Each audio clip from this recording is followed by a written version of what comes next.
بسم اللہ الرحمن الرحیم۔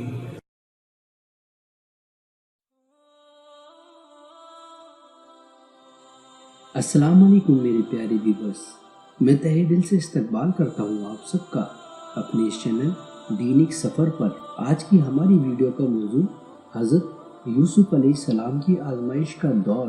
نوادر القصص میں لکھا ہے کہ جب حضرت یعقوب علیہ السلام سے حضرت یوسف علیہ السلام چند قدم دور ہوئے تو آپ پر غازی طاری ہو گئی۔ حضرت یوسف کو پھر سینے سے لگایا اور آہ بھر کر فرمایا، مجھے جدائی کی بو آ رہی ہے۔ حضرت یوسف کے بھائی حضرت یوسف کو اپنے ساتھ لے کر چلے۔ جب تک وہ حضرت یعقوب علیہ السلام کی نگاہوں کے سامنے تھے تب تک تو وہ حضرت یوسف علیہ السلام کے ساتھ خوب محبت اور عزت سے پیش آتے رہے۔ جب باپ کی نگاہوں سے دور ہو گئے تو حضرت یوسف علیہ السلام کو ستانا شروع کیا۔ کبھی تماچوں سے مارتے اور کبھی نہایت ذلت سے اپنے آگے دوڑاتے۔ حضرت یوسف علیہ السلام کا گلاب سا چہرہ گرمی سے پسینہ پسینہ ہو گیا اور پیاس کی وجہ سے گلا سوکھ گیا۔ بڑی عاجزی سے منت سے بھائی سے پانی مانگا، لیکن انہوں نے پانی نہ دیا۔ کھانا مانگا تو بولے بھی نہیں۔ ایک نے کہا، وہ ستارے کہاں ہیں جو تیری خدمت میں حاضر تھے، ان سے مدد کیوں نہیں مانگتا؟ حضرت یعقوب علیہ السلام نے ایک آفتابے میں پانی بھر کر حضرت یوسف علیہ السلام کو دیا تھا۔ سمعون نے پانی زمین پر بہا دیا اور کہا، پیاس سے کیا روتا ہے؟ اب تو ہم تجھ سے بدلہ لیں گے اور تجھے زندہ نہیں چھوڑیں گے۔ حضرت یوسف علیہ السلام نے قتل کی بات سنی تو ڈر کر خدا سے دعا کی، اے فریادی کی فریاد سننے والے، میری مجبوری اور لاچاری پر رحم کر اور مجھے اس مصیبت سے نکال۔ پھر روحین سے کہا، اے میرے بھائی، تو اور بھائیوں سے بڑھ کر مجھ سے محبت کرتا تھا اور میرے ساتھ مہربانی سے پیش آتا تھا، مجھے ایک چلو پانی پلا دے تاکہ میری پیاس کی آگ بجھ جائے۔ اس نے پانی کے بدلے کڑوا جواب دیا۔ پھر یہودا کے دامن پر ہاتھ مار کر کہا، باپ نے مجھے تجھے سونپا تھا، تو ہی بتا میرا کیا قصور ہے؟ یہودا کو یوسف کی پریشانی دیکھ کر رحم آیا اور بھائیوں کو ستانے سے روکا اور یوسف سے کہا، جب تک میں زندہ ہوں کوئی تیری جان نہیں لے سکتا۔ بھائیوں نے جب یہودا کو بدلتے ہوئے دیکھا تو کہا، تم یوسف کے معاملے میں کیا صلاح دیتے ہو؟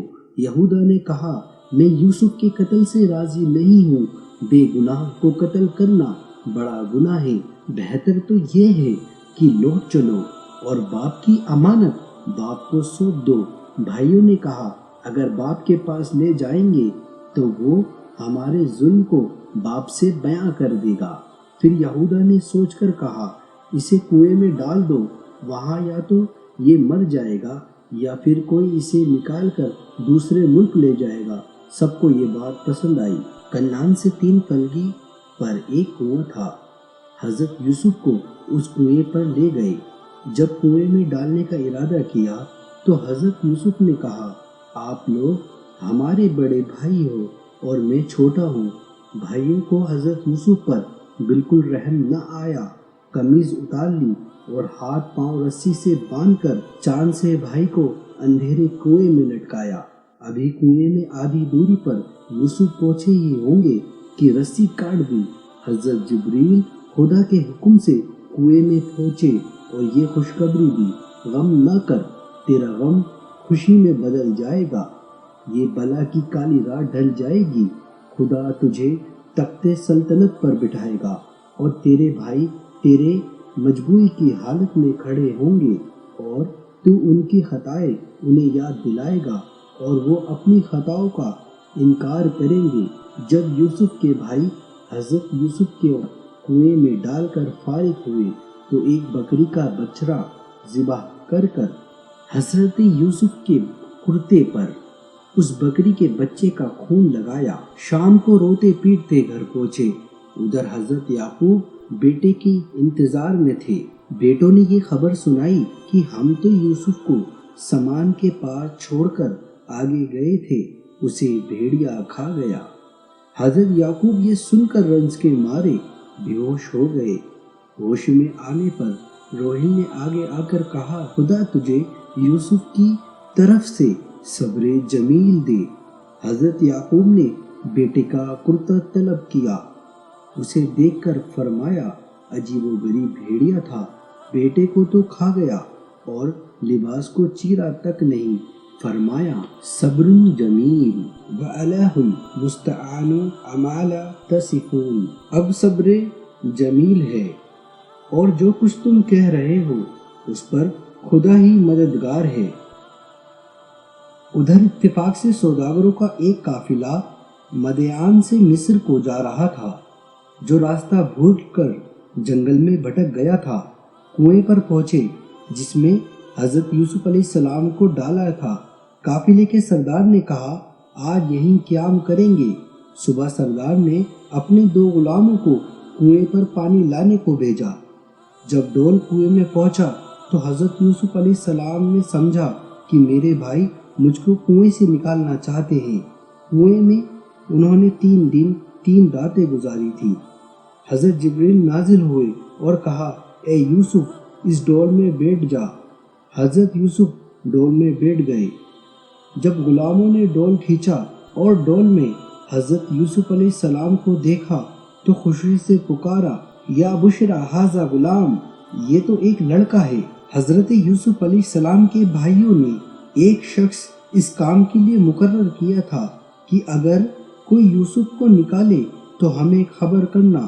جب جاسوس نے بھائیوں کو اس خبر کی اطلاع دی تو وہ فوراً قافلے کے پاس پہنچے اور بولے، کچھ روز سے یہ ہمارا غلام بھاگا ہوا تھا، ہم خود اسے تلاش کر رہے تھے۔ سوداگروں نے کہا، واہ واہ واہ، یہ لڑکا تو شرافت کا پتلا معلوم ہوتا ہے، یہ کیسے ممکن ہے کہ ہم اسے بھاگا ہوا غلام مان لیں؟ بھائیوں نے کہا، یہ غلام ہے، پیغمبری خاندان میں پرورش پائی ہے، لیکن چند روز سے بے وفائی اختیار کر رکھ کے بھاگ نکلا ہے۔ بھائیوں نے سوداگروں سے کہا، اس غلام کو ہم اس ایپ کی وجہ سے بیچنا چاہتے ہیں، اگر خریدنا چاہو تو خریدو ورنہ ہمارے حوالے کرو۔ سوداگروں نے حضرت یوسف علیہ السلام کے چپ رہنے سے یہ سمجھا کہ یہ واقعی ہی غلام ہے۔ حضرت یوسف علیہ السلام سے پوچھا تو انہوں نے فرمایا، میں غلام ہوں اور غلام کا بیٹا ہوں۔ سوداگروں نے کچھ تھوڑا درہم دے کر حضرت یوسف علیہ السلام کے بھائیوں سے حضرت یوسف علیہ السلام کو خرید لیا۔ پھر سوداگروں نے انہیں اونٹ پر بٹھایا اور مصر کا راستہ لیا۔ جب مصر کے نزدیک پہنچے تو ایک چشمے پر اتر کر حضرت یوسف علیہ السلام نہائے اور قافلے والوں نے انہیں نئے کپڑے دیے۔ حضرت یوسف علیہ السلام اتنے خوبصورت تھے کہ لوگ انہیں دیکھ کر حیران رہ گئے۔ حضرت یوسف علیہ السلام کو اللہ تعالیٰ نے ایسا حسن فرمایا تھا کہ وہ جس طرف رخ کرتے معلوم ہوتا کہ سورج نکل آیا۔ قافلے والے مصر ابھی پہنچے بھی نہ تھے کہ حضرت یوسف علیہ السلام کے حسن کی اور خوبصورتی کی دھوم مچ گئی۔ شہر کے لوگ انہیں دیکھنے نکل پڑے۔ مصر کے بادشاہ نے بھی وزیر کو، جسے عزیز مصر کہتے تھے، روانہ کیا۔ وزیر وہاں پہنچا اور حضرت یوسف علیہ السلام کو قافلے والوں سے خریدا۔ عزیز مصر حضرت یوسف علیہ السلام کو گھر لے آیا اور اپنی بیوی، جس کا نام زلیخا بتایا جاتا ہے، کہا، اسے نہایت عزت اور آرام سے رکھو، اسے ہم اپنا بیٹا بنائیں گے۔ اگر آپ میرے چینل پہ نئے ہیں تو پلیز میرے چینل کو سبسکرائب، ویڈیو کو لائک شیئر ضرور کریں۔ آپ کی لائک سے ہم موٹیویٹ ہوتے ہیں اگلی ویڈیو بنانے کے لیے۔ اگلی ویڈیو میں ہم حضرت یوسف علیہ السلام کی جوانی کے دور کے بارے میں بات کریں گے۔ تب تک کے لیے اللہ حافظ۔